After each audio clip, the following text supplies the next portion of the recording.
성도님들, 4세기경 사막의 수도사들이 만들었다라고 전해지는 7가지 대죄 시리즈가 있습니다.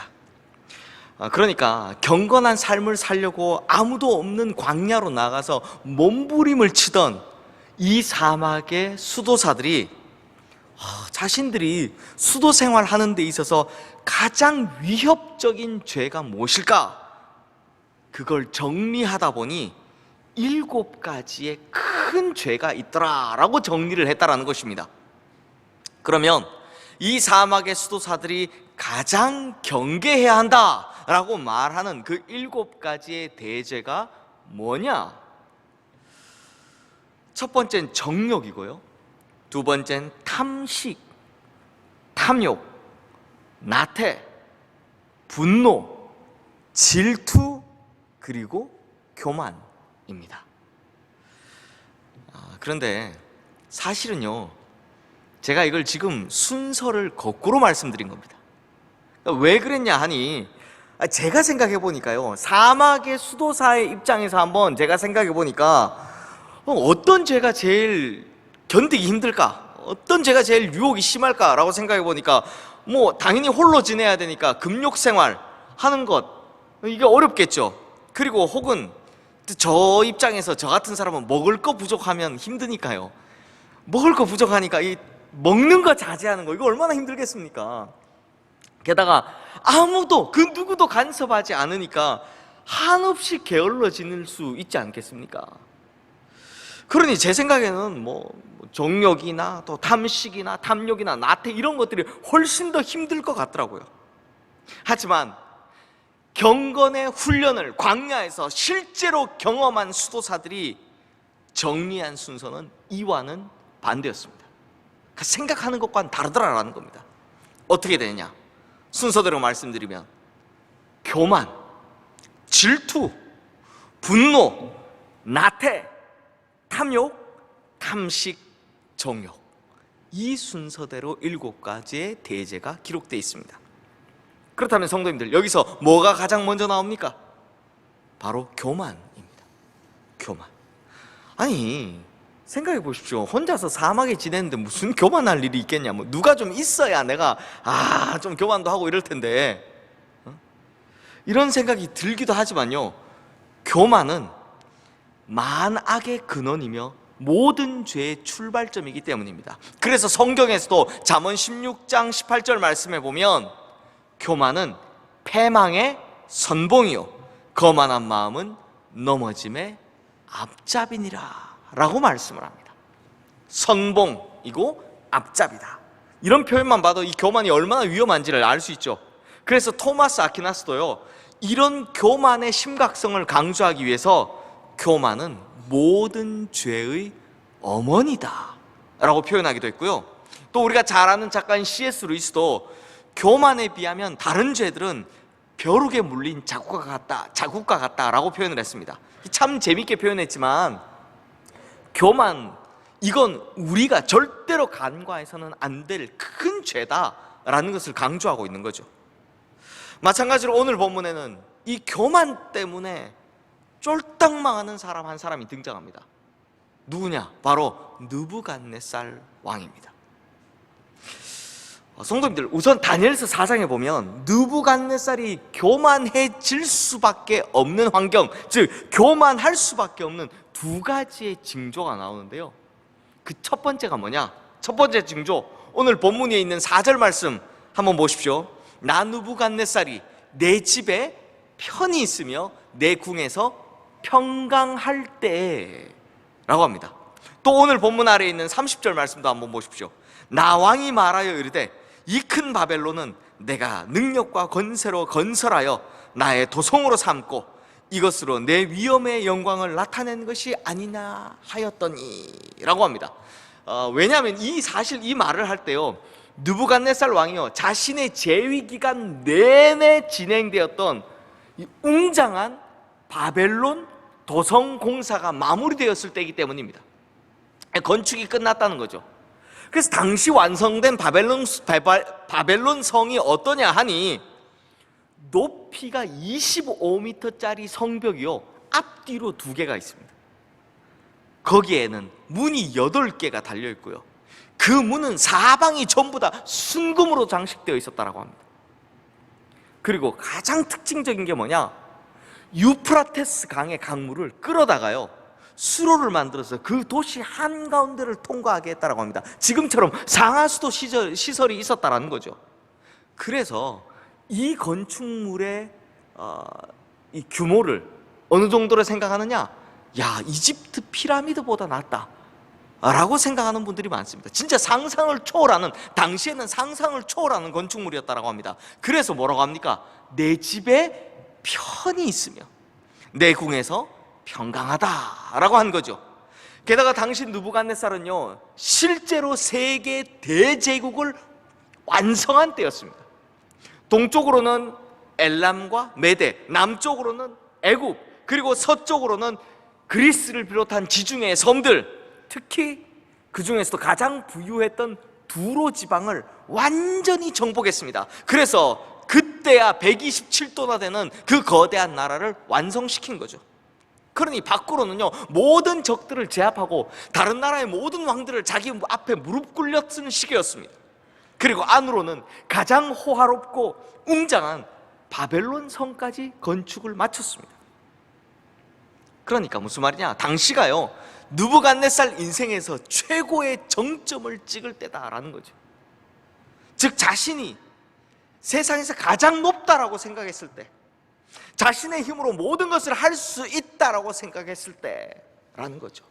우리 성도님들 잘 아시겠지만 바로 이럴 때가, 자기가 다 할 수 있다, 너무 평안하다, 너무 좋다 라고 할 때 항상 교만을 조심해야 하는 겁니다. 그리고 2번째 징조, 이건 뭐냐, 성도님들 이게 다니엘서 4장 좀 자세히 읽어보신 분들은 좀 이상한데, 좀 의아하게 여기신 부분들이 분명히 있을 겁니다. 왜냐하면요 4절부터는 갑자기, 이 4절 이하는 갑자기 저자가 다니엘이 아니라 느부갓네살처럼 보이기 시작하기 때문입니다. 왜냐하면 내가 라는 단어 때문입니다. 방금 보신 이 4절과 30절 말씀 다시 한번 보십시오. 제가 파란색으로 표시해 놨는데요, 느부갓네살, 나의 능력과 권세, 나의 도성, 나의 위엄의 영광, 즉 계속해서 나를 강조하고 있죠. 그런데 우리가 지난주에 이미 보았듯이 사실 느부갓네살은요 하나님에 대해서만큼은 단 한 번도 나의 하나님이라고 말한 적이 없습니다. 주어를 붙인 적이 없습니다. 그렇게 강렬하게 하나님의 역사하심을 경험하고 그것도 몇 번이나 체험했음에도 불구하고 항상 너희의 하나님이었죠. 단 한 번도 나의 하나님인 적이 없었습니다. 그러니 느부갓네살에게 하나님은 늘 다니엘의 하나님이었고 사드락과 메삭과 아벳느고의 하나님이었던 거죠. 그런데 지금 이것들에 대해서 뭐라고 합니까? 나의 왕권, 나의 능력과 권세, 나의 도성, 나의 위엄과 영광, 즉 자신이 이룬 모든 업적에 대해서만큼은 전부 다 주어가 나로 되어 있다는 것을 알 수 있습니다. 내가 했다라는 거죠. 이거 보면 뭐 생각나지 않습니까? 옛말에요 좋은 건 다 누구 탓? 내 탓. 나쁜 건 다 누구 탓? 남 탓이라고 하지 않습니까? 딱 이 꼴이죠. 좋은 건 전부 다, 잘한 건 전부 다 내가 잘했고 나쁜 건 하나님이 했다. 이런 신앙의 색깔과 똑같다라는 겁니다. 그러므로 성도님들, 사람이 언제 교만해지느냐? 답을 말씀드리자면 내 안에 하나님이 사라지면 교만해지는 것입니다. 하나님이 아니라 내가 다 했다, 하나님이 하신 것이 아니라 내가 다 했다라고 생각할 때 사람은 교만해지기 시작하더라라는 것입니다. 그래서 이제 오늘 본문에 이 다니엘이요 느부갓네살 왕의 꿈을 풀이해 주는데요, 그 과정에서 전달하고 있는 메시지가 있습니다. 한번 보십시오. 오늘 본문 24절 25절 말씀 우리 함께 읽겠습니다. 왕이여, 그 해석은 이러하니이다. 곧 지극히 높으신 이가 명령하신 것이 내 주 왕에게 미칠 것이라. 왕이 사람에게서 쫓겨나서 들짐승과 함께 살며 소처럼 풀을 먹으며 하늘 이슬에 젖을 것이요 이와 같이 7대를 지낼 것이라. 그때 지극히 높으신 이가 사람의 나라를 다스리시며 자기의 뜻대로 그것을 누구에게든지 주시는 줄을 아시리이다. 당대 세계 최고의 권력자 느부갓네살 왕 아닙니까? 이 느부갓네살 왕이 뭐 누구의 명령을 받거나 지시를 받을 위치가 아닙니다. 하지만 그런 그에게 다니엘이 뭐라고 이야기합니까? 왕은 이걸 아셔야 합니다. 당신이 이 땅에 호흡하는 모든 인간 가운데 가장 큰 권력을 쥐고 있는 것, 최고의 권력자이심은 의심할 여지가 없지만 당신이 최후의 권력자는 아닙니다. 왜냐하면 당신이 지도를 받아야 할 당신보다 높으신 하나님이 계시기 때문입니다 라고 말하는 겁니다. 그래서 다니엘이요, 여기서 2번씩이나 지극히 높으신 하나님, 지극히 높으신 하나님이라고 표현하면서 느부갓네살 왕보다 하나님의 크심, 하나님의 높으심을 계속해서 강조하고 있더라라는 겁니다. 성도님들, 요즘 그 어떤 제약회사의 광고에서 드신 날과 안 드신 날의 차이를 경험해 보세요 라고 하던 이 카피가 있던데요, 저도 그걸 보다가 하나님이 계신 인생과 안 계신 인생의 차이를 경험해 보세요 이렇게 말하고 싶은 거예요. 그래서 하나님 계신 인생과 안 계신 인생, 요걸 좀 어떻게 비교해서 설명을 할까 하고 고민을 해봤습니다. 근데 마침 이 생각이 나더라고요. 성도님들, 제가 초등학교 시절에요, 초등학교가 아니죠, 국민학교 나왔습니다. 국민학교 다닐 때 아마 여기 대부분 다 국민학교 나오셨을걸요? 네, 국민학교. 그때는요, 그 조그만한 교실에 한 반에, 제가 어릴 때만 해도 한 반에 한 50명이 넘게 있었습니다. 번호가 1번부터 50몇 번까지 있었으니까요. 그러니까 그 조그만 교실에 아이들이 콩나무 시루처럼 빽빽하게 들어있었습니다. 그것도 그 50명이 어떻습니까? 에너지가 넘치는 아이들입니다. 그러다 보니 평소에 선생님이 계시는 교실과 선생님이 안 계신 교실, 정말 어마어마하게 차이가 나죠. 선생님이 계시지 않을 때는요, 그야말로 엉망진창 난장판입니다. 선생님 계시지 않을 때 어떻습니까?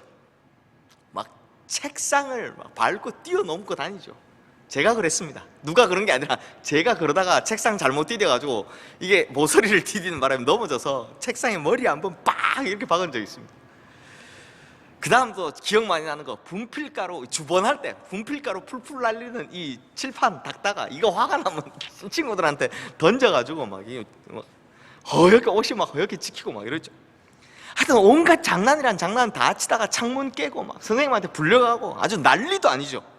그러다가 누가 선생님 오신다 라고 하면 그때 어떻게 됩니까? 그냥 언제 그랬냐는 듯이 애들이 자기 자리에 가서 다 앉습니다. 완전히 반듯하게 질서가 잡혀서요, 언제 누가 떠들었냐는 듯이 완전한 면학 분위기로 바뀌어서 조용하게 질서 정연해집니다. 자, 성도님들, 그러니 이걸 우리 인생에 접목하면 됩니다. 하나님이 계신 인생, 즉 우리 인생의 담임 선생님이신 하나님이 계신 인생은 질서가 반듯하게 잡힌 인생이 되는 거죠. 이걸 성경적으로 표현하면 형통한 인생이 되는 겁니다. 그런데 하나님은 없는 인생, 즉 우리 인생의 담임 선생님이 없는 인생은 어떻다고요? 그야말로 엉망진창이 되는 겁니다. 난장판 되는 거죠. 왜냐하면 이 둘에는요, 즉 하나님 계신 인생과 안 계신 인생의 차이를 경험해 보면 뭐가 차이가 난다? 하나님의 인도하심이 차이가 나기 때문입니다. 그런데 성도님들, 이 성경을 보니까요, 이 성경 안에도 내가 이것이 반복되고 강조되는 구절이 또 있더라고요. 거기가 어디냐? 바로 갈라디아서 2장 20절 말씀인데요, 제가 읽어드리겠습니다. 내가 그리스도와 함께 십자가에 못 박혔나니 그런즉 이제는 내가 사는 것이 아니요 오직 내 안에 그리스도께서 사시는 것이라. 이제 내가 육체 가운데 사는 것은 나를 사랑하사 나를 위하여 자기를 버리신, 자기 자신을 버리신 하나님의 아들을 믿는 믿음 안에서 사는 것이라. 이 구절만 해도 나, 이 표현이 6번이나 나오고요, 이 앞뒤로는 A.W. 토저에 의하면 총 14번 이상 나온다고 합니다. 근데 성도님들, 사도 바울이 말하는 나와 느부갓네살이 말하는 나가 똑같습니까? 완전히 차원이 다르죠. 느부갓네살은 마치 인생의 교실에 담임 선생님 없는 것처럼 나의 왕권, 나의 능력과 권세, 나의 도성, 나의 위엄과 영광이라고 전부 다 그것이 내 것이다 라고 했지만, 사도 바울은 뭐라고 합니까? 내가 그리스도와 함께 십자가에 못 박혔다고. 이제 내 안엔 오직 그리스도께서만 사신다고. 그래서 이제는 나를 사랑하사 나를 위하여 자기 자신을 버리신 하나님의 아들을 믿는 믿음 안에 산다라고 말합니다. 완전히 다르죠. 그러므로 사도 바울이 말하는 나는 바로 우리의 인생의 목자 되신 하나님께 인도함을 받는 나를 말하는 것입니다. 내 인생의 교실에 담임 선생님께서 계신 질서정연한 형통한 인생을 말하는 것입니다. 그래서 나는요, 그분의 인도함을 받을 것이고, 나는 그분의 통제를 받을 것이며, 그분은 나에게 필요한 지혜와 걸어갈 길을 가르쳐 주실 것이다 라는 이 믿음 안에 산다라는 것입니다. 완전히 다르지 않습니까? 그렇다면 성도님들, 우리가 어떻게 이런 나를, 즉 겸손한 나를 좀 회복할 수 있을까요? 겸손을 회복할 수 있는 굉장히 중요한 원리를 가르쳐주는 성경 말씀이 있습니다. 바로 고린도전서 4장 6절에서 7절 말씀인데요, 지금 화면에 뜬 이 말씀 우리 함께 읽겠습니다. 형제들아, 내가 너희를 위하여 이 일에 나와 아볼로를 들어서 본을 보였으니 이는 너희로 하여금 기록된 말씀 밖으로 넘어가지 말라 한 것을 우리에게서 배워 서로 대적하여 교만한 마음을 가지지 말게 하려 함이라. 누가 너를 남달리 구별하였느냐? 내게 있는 것 중에 받지 아니한 것이 무엇이냐? 내가 받았은즉 어찌하여 받지 아니한 것 같이 자랑하느냐? 자, 성도님들, 먼저 교만한 마음을 가지지 않게 하려면 그 방법이 뭐라고 합니까? 기록된 말씀 밖으로 넘어가지 말라 라고 합니다. 말씀대로 행해라 라는 것입니다. 그리고 그 다음에 뭐라고 권면합니까? 방금 읽으신 7절 말씀인데요, 그런데 이 7절 말씀을 더 좀 강하게 체감하고자 현대인의 성경으로 보면 이렇게 번역을 하고 있습니다. 누가 여러분을 남달리 뛰어나게 하였습니까? 여러분이 가진 것 중에 하나님에게 받지 않은 것이 무엇입니까? 여러분이 가진 것이 하나님에게 받은 것이라면 어째서 받지 않은 것처럼 자랑합니까? 그게 무슨 말입니까? 당신의 삶이 오늘에 이르기까지 하나님의 손길이 미치지 않은 것, 그거 어디에 있었습니까? 그런 것이 어디 있습니까? 어느 것 하나라도 하나님 없이 스스로의 힘으로 한 것이 있습니까? 당신의 인생이 시작되고 지금까지 그 어느 것 하나 하나님 없이 당신 스스로 해낸 것이 과연 무엇이 있습니까? 그러면 당신이 가진 것 전부 다 하나님께 받은 것인데 당신은 어째서 아무것도 하나님께 받지 않은 것처럼, 모두 다 당신의 힘으로 이룬 것처럼 그렇게 자랑하고 있습니까? 라는 것입니다. 정말 정신이 번쩍 들지 않습니까? 사랑하는 성도님들, 마찬가지로 오늘 본문 25절 후반부 말씀에도 보면요, 이런 말씀이 나옵니다. 자기의 뜻대로, 이거 하나님이죠. 하나님의 뜻대로 그것을 누구에게든지 주실 줄을 아시리이다. 이 25절은요 해석이고요, 원판인 17절 말씀에선 더 강하게 말씀합니다. 자기의 뜻대로 그것을 누구에게든지 주시며 또 지극히 천한 자를 그 위에 세우실 줄을 사람들이 알게 하려 함이라 하였느니라. 그러므로 성도님들, 그것을 누구에게든 주신다라는 이 말은요, 다시 설명하면 받는 사람의 잘나고 못남에 따라 결정되는 것이 아니다라는 것입니다. 즉 내 능력이 아니다라는 것입니다.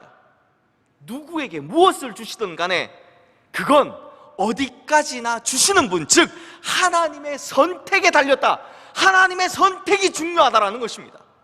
그래서 욥기 1장 21절 말씀에도 나오죠. 그 유명한 말씀이죠.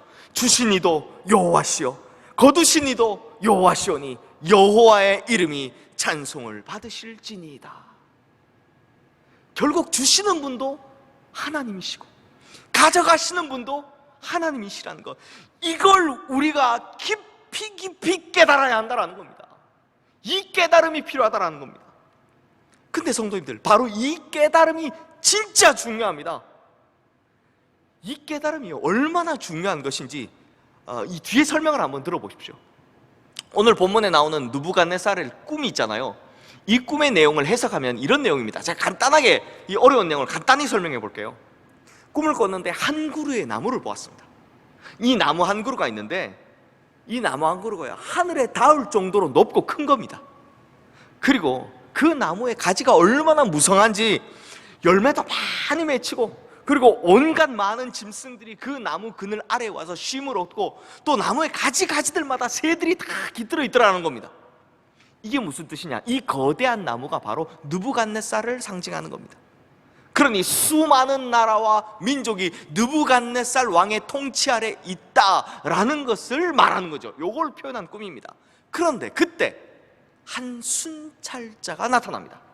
이 순찰자가 누구냐 하면 학자들이 해석하기를 왕 중의 왕으로 이 땅에 오실 예수 그리스도를 상징하는 것이다 라고 이야기합니다. 그리고 이 순찰자가 갑자기 소리를 확 지릅니다. 근데 이 순찰자가 소리를 지르자마자 어떤 일이 벌어지느냐? 그 거대한 나무의 무성한 가지들이 다 잘리고요, 잎사귀는 다 떨어지고, 그 수많은 짐승과 새들이 다 떠나갑니다. 그리고 그 무성한 나무조차 베어서 밑둥, 즉 그루터기만 남게 되더라라는 겁니다. 이건 뭘 뜻하냐? 느부갓네살의 통치가 끝난다라는 거죠. 그 통치 아래에 있던 나라와 민족들이 다 떠나버린다란 말입니다. 그리고 느부갓네살은 밑둥만 남게 된다. 즉 하나님께로부터 엄청나게 큰 징계를 받게 된다라는 겁니다. 교만 때문에. 하지만 성도님들, 우리가 여기서 희망을 발견할 수 있는 게 있다면 하나님께서 그루터기는 남겨두신다라는 겁니다. 이 말은 아직 되살아날 여지가 있다라는 겁니다. 뿌리째 뽑은 게 아니라 그루터기를 남겨놨기 때문에 되살아날 여지가 있다라는 겁니다. 즉 하나님께서는 회개의 기회를 주시는 분이시다라는 겁니다. 왜냐하면 하나님께서는 늘 다시 살리시는 분이시거든요. 그러므로 하나님께서는 교만으로 인해 분명히 징벌은 하시되 아주 엎드러지게는 하지 않으시더라는 겁니다. 왜냐하면 하나님은 돌아오기를 바라시는 분이고 우리를 살리시기를 원하시는 분이시기 때문입니다. 그러면 이렇게 돌아와 회복하기 위해서 가장 중요한 게 뭐냐? 뭐가 있어야 가장 우리가 돌아올 수 있냐, 회복할 수 있냐? 이거 중요하잖아요. 제일 중요하잖아요. 그래서 오늘 보면 26절 말씀 한번 보십시오. 하나님이 다스리시는 줄을 왕이 어떻게 해야? 깨달은 후에야 왕의 나라가 견고하리이다 라고 합니다. 즉 깨달은 후에야 회복이 가능하다라는 겁니다. 깨달아야 회개할 수 있다라는 겁니다. 그럼 무엇을 깨달아야 한다고요? 무엇을 깨달아야 한다고요? 바로 주시는 이도 하나님이시요 가져가시는 이도 거두어 가시는 이도 하나님이시다라는 것을 깨달아야 한다라는 겁니다. 내가 받은 모든 것 다 하나님 것이므로 주신 이도 하나님이시고 가져가신 이도 하나님이시다, 이걸 깨달아야 한다라는 겁니다. 성도님들, 이 깨달음이 진짜 중요한데요. 저도 얼마 전에 그 아킬레스건 봉합 수술 받았잖아요. 근데 그때 수술할 때 이게 수술하는 부위가 고통스럽지 않게 하려면 뭐 합니까? 마취라는 걸 하죠. 근데 성도님들, 수술할 때 이 마취라는 것을 사용하기 시작한 게 채 200년도 안 된다는 거 아십니까? 좀 어떻게 보면 우리는 행복한 때 태어난 거예요. 마취제, 이 전문 용어로 클로로포름을 수술에 쓰도록 발견한 분, 처음 사용하고 보급한 분이 누구냐? 스코틀랜드의 산부인과 의사셨던 제임스 심프슨이라는 분입니다. 근데 이분이요, 마취제를 발견한 덕분에 이분이 참, 에딘버러 의과대학의 교수가 되고 나중에는 스코틀랜드 여왕의 주치의까지 됩니다. 그러니까 이 마취제 발견하는 덕분에 엄청난 부와 명예를 거머쥐게 된 분이죠. 그런데 어느 날 이 대학에서 강의하던 중에 한 학생이 이렇게 교수님께 질문을 합니다. 선생님 인생 중에 가장 위대한 발견은 무엇입니까?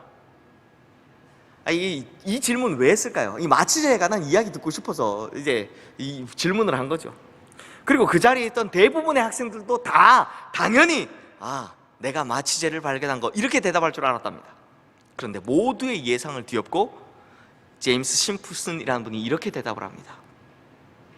내 인생 최고의 발견은 내가 죄인임을 깨달은 것. 내가 죄인임을 깨달은 것이 가장 큰 발견입니다 라고 대답을 하더랍니다. 그러므로 성도님들, 이 깨달음, 이런 깨달음이라는 것이 너무너무나 중요한 것이다라는 겁니다. 실제로 하나님께서는요, 이 느부갓네살이 깨닫게 하기 위해서 그루터기가 될 때까지 낮추십니다. 어떻게 하시냐? 본문 아래에 있는 이 33절 말씀해 보시면, 내가 사람에게 쫓겨나서 소처럼 풀을 먹으며 몸이 하늘 이슬에 젖고 머리털이 독수리 털과 같이 자랐고 손톱은 새 발톱같이 되었더라 라는 말이 있죠. 저도 이게 처음에 이해를 못했는데, 이게 뭐냐면 스스로를 짐승이라고 착각하는 수강병, 전문 용어로 라이켄트로피라는 병이 있답니다. 이걸 걸리게 하셨다라는 겁니다. 그러니까 제가 이걸 보면서 뭐 사람이 자기를 짐승으로 하는 이런 병 걸린 사람이 어디 있어? 라고 했더니 제가 자료를 조사해보니 19세기만 해도요, 그 영국을 비롯한 유럽에는 이 수강병에 걸린 사람들이 상당히 많았었다라고 합니다. 그러니까 하나님께서 느부갓네살 왕을 징벌하시니 한순간 대제국을 다스리던 왕에서 처참한 병에 걸려서 짐승 흉내를 내고 짐승 소리를 내며 사람들에게 쫓겨나 숲속에서 방황하는 그런 인생이 되어버렸다는 겁니다. 그리고 하나님께서 말씀하신 대로 7년 후 7대를 지난 후 다시 회복하게 됩니다. 결국 이 모든 과정을 다 거친 느부갓네살이 자기가 뭘 깨달았다라고 하는지 아십니까? 다니엘서 4장의 맨 마지막 절은요, 성경 전체에서 느부갓네살 왕에 대한 가장 마지막 기록인데요, 즉 성경에서 마지막으로 등장하는 느부갓네살의 모습이죠. 거기에서 느부갓네살이 이렇게 고백을 합니다. 그러므로 지금 나 느부갓네살은 하늘의 왕을 찬양하며 칭송하며 경배하노니 그 일이 다 진실하고 그 행하심이 의로우시며, 그 다음 뭐라고 합니까? 교만하게 행하는 자를 그가 능히 낮추심이라. 성도님들, 느부갓네살 진짜 휘황찬란한 인생 살지 않았습니까? 당대 전 세계에서 그보다 큰 권세자가 없었습니다. 그랬던 그가 가장 마지막에 무엇을 깨달았다고 합니까? 하나님은 교만하게 행하는 자를 능히 낮추시는 분이시다 라고 고백하는 것입니다. 결국 이 깨달음이요, 느부갓네살을 모든 징계에서 회복시킬 수 있었던 열쇠가 되었다는 겁니다. 우리도 이런 깨달음이 필요한 겁니다. 그런데 성도님들, 하나님은 교만하게 행하는 자를 능히 낮추신다라는 이걸 반대로 하면 어떻게 됩니까? 반대로 하면 하나님은 겸손히 행하는 자를 능히 높이신다가 되는 겁니다. 그러므로 우리 성도님들, 바로 이걸 깨달으셔야 하는 겁니다. 하나님께서는 교만한 자를 능히 낮추시지만 반대로 이 깨달음을 가지고 겸손한 자는 하나님께서 능히 높이신다라는 것입니다. 근데 성도님들, 이 깨달음이 끝이 아닙니다. 이것이 끝이 아닙니다. 제가 다니엘서를 통해서 늘 강조하는 바이지만 역시나 해석보다는 적용이 중요한 법입니다. 깨달았다, 내가 알았다, 오늘 은혜 받았다, 이게 끝이 아니라 이제 자신의 삶에서 이걸 적용하는 것이 훨씬 더 중요하다는 것입니다. 그러므로 성도님들, 하나님께서는 누구든지 선택하실 수 있음에도 불구하고 특별히 나를 선택해 이걸 주셨다는 것을 깨달으셨다면 이제부터 하나님께 받은 것들을 그냥 마음대로 함부로 사용해서는 안 된다는 겁니다. 부나 명예나 권세나 이게 내가 받은 것을 내가 한 것처럼 내 것처럼 자랑해서도 안 되고 그것으로 다른 이들을 무시해서도 안 된다라는 겁니다. 그리고 하나님이 아닌 자기의 이름을 내세우는 것도 안 된다라는 것입니다. 특히나 언제 조심해야 합니까? 평안할 때, 잘 나갈 때 조심해야 한다는 겁니다. 자식들이 잘 되고 사업도 잘 되고 높은 자리에 앉게 되었을 때 그때 어떻게 해야 된다고요? 더더욱 스스로를 낮춰야 한다는 겁니다. 즉 깨달았다, 이게 끝이 아니라 이제는 실천하셔야 한다는 겁니다. 실천할 때 하나님께서 그를 능히 높이실 거다라는 거죠. 그러므로 우리 성도님들, 하나님께서는 교만하게 행하는 자를 능히 낮추신다라는 이 깨달음을 가지고 겸손한 나를, 자기 부인의 나를 항상 실천하며 살아가시는 우리 성도님들 되시기를 주님의 이름으로 축원합니다. 그러면 겸손히 행하는 자를 능히 높이시는 하나님의 은혜를 입을 뿐만 아니라 참된 목자이시며 우리 인생의 담임 선생님 되신 우리 주님의 특별한 인도하심을 받는 질서정연한 인생, 그리고 형통한 인생 살게 되실 줄로 믿습니다. 기도하겠습니다. 하나님 아버지, 우리 인생의 모든 것은 다 주님께로부터 온 것입니다. 그러므로 우리에게 주신 것들을 우리 것이라 생각하여 교만하지 않게 하여 주시옵소서. 하나님께서 우리에게 그것들을 주신 특별한 이유를 생각하여 오히려 그 이유를 실천하고 그래서 사명을 다하는 자들 되게 하여 주시옵소서. 교만하게 행하는 자를 능히 낮추시는 하나님이시라면 반대로 겸손하게 행하는 자를 능히 높이시는 하나님이시기도 하시오니 우리가 겸손히 행하며 하나님의 뜻을 충실히 이행하여 하나님께서 높이시는 그 자리에 우리가 다 서게 하여 주시옵소서. 십자가를 지심으로 자기를 낮추고 자기 부인의 본을 직접 보이신 우리 주 예수 그리스도 이름으로 기도드리옵나이다. 아멘.